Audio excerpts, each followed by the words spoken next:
Hello YouTube family and welcome back to my channel. If this is your first time here, my name is McKinney and I love making videos about capsule wardrobing, personal style, and slow fashion.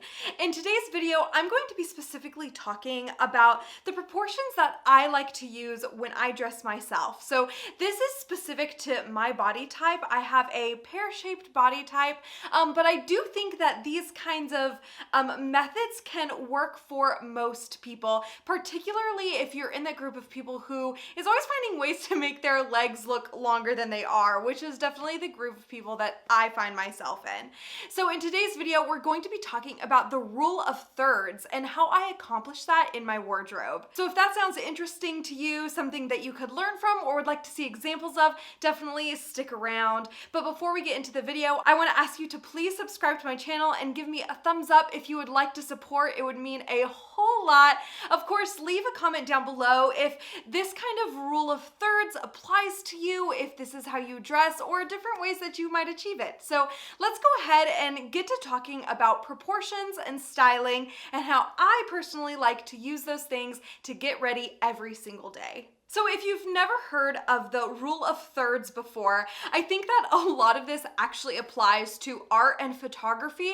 That's where I initially heard about it. So you want the focal point to be in 1/3 of the image rather than to be in the center, or you want 2/3 of an image to take up so much space and 1/3 to take up just 1/3 of space. And that creates a balanced, more interesting look instead of just going half and half. But when it comes to dressing yourself, the rule of thirds can be used really intentionally in order to create the kind of balance that you are trying to achieve in your personal look. So imagine that your body is divided up into thirds instead of being divided up into halves, upper half and lower half. So that means kind of chest and above, and then torso and abdomen, and then legs. And I think that dividing the body into thirds creates an all-around, more interesting look than if you were just to divide it up into halves. And I'll be talking about some practical ways that I do this in my personal wardrobe. Of course, there are many iterations of this. A lot of people like to do a 2/3 on the top, 1/3 on the bottom. I personally prefer to do 2/3 on the bottom, 1/3 on the top, and that's because I have kind of shorter legs and I like to, no matter what I do, extend the length of my legs visually because I feel like that balances out my proportions a little bit more.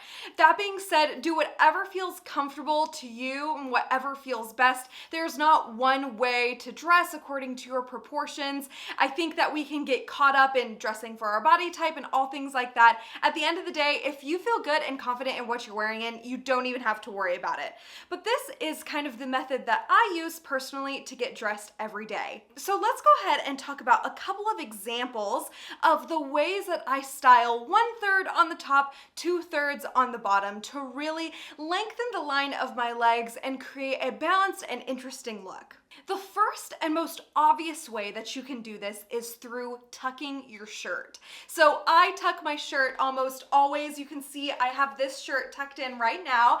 I almost always tuck in my blouses and shirts. I find that it is the easiest way to create the proportion that I like. But if tucking your shirt in feels a little bit too stuffy or a little bit too boring, there are different iterations of tucks that can maybe provide a little bit of variety, and I personally use all of these kinds. Of course, there is the full tuck like I just showed you, and then there is the French tuck, which has been popularized by the fantastic Tan France from Queer Eye. I absolutely adore his style and aesthetic, and he has some wonderful, wonderful tips. And the French tuck just creates that slight shift in proportion. So seeing how it goes from just wearing normal jeans and a t-shirt to a French tuck jeans and a t-shirt, it makes all the difference by placing the emphasis at the waist, creating a division, and making it that 1/3, 2/3 balance.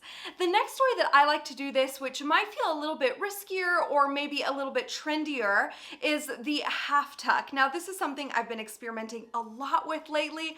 I've been wearing a lot of linen button downs for the summer, and so half tucking those linen button downs has been such an effortless way to create that 1/3, 2/3 balance. I'm still drawing the eye to my waist, but it also feels just really casual, and I love that. So I just unbutton several of the bottom buttons to wherever I feel comfortable. Sometimes that's 2 buttons at the top, sometimes that's 3, and then I take the other half and I just tuck it into my pants and I kind of finesse it around to create kind of an effortless and balanced look. Let's say that you don't want to tuck at all. Well, fear not, there are definitely other ways to create the 1/3, 2/3 balance. So the next way that I would like to talk about is through crops. Finding a shirt that crops right where your pants begin is a really great way to achieve that kind of proportion. 1/3 on the top, 2/3 on the bottom. It brings the leg line up and cuts the waistline shorter. In reality, you're achieving the same kind of visual effect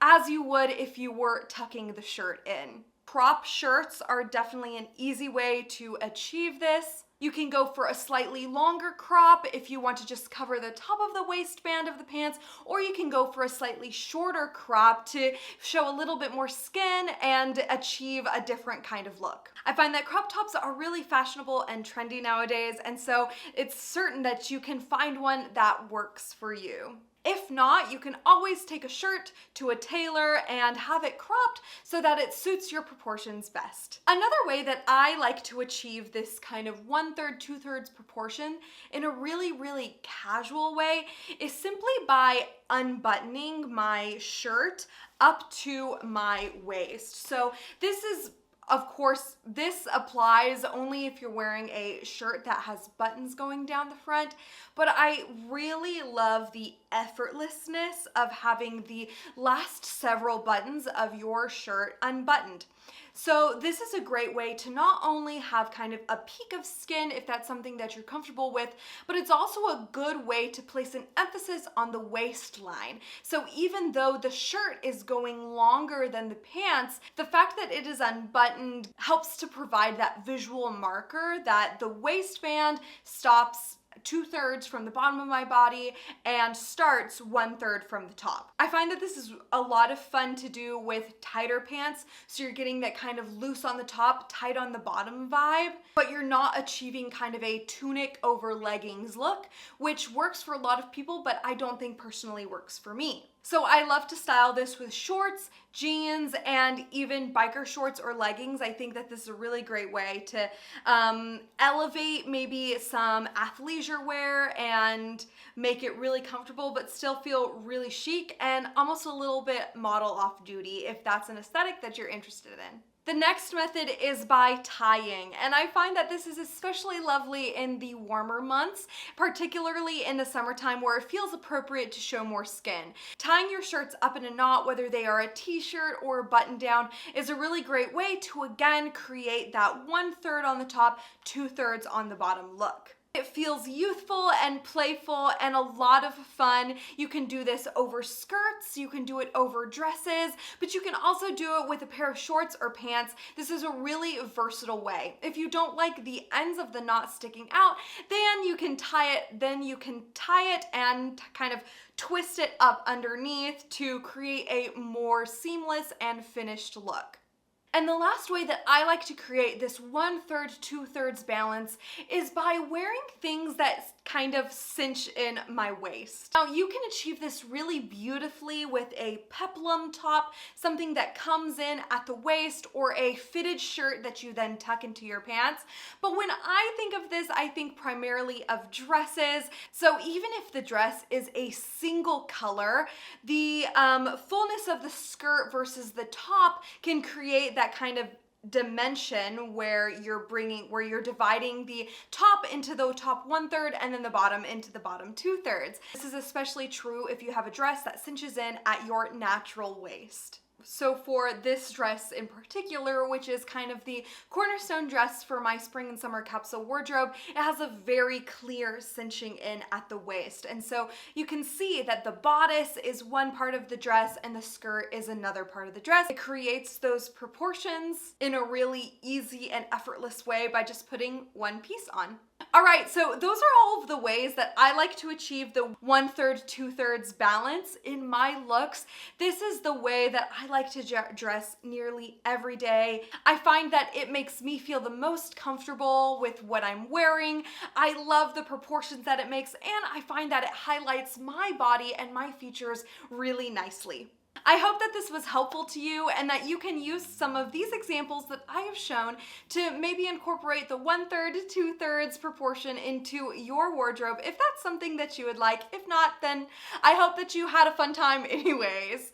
Of course, if you've made it this far, please consider subscribing to my channel if you would like to support me. Give me a big thumbs up. That always goes so far with the YouTube algorithm and helps my videos to get put out to other people who haven't discovered me yet. And of course, leave a comment down below about the way that you like to dress in the proportions that you like to use.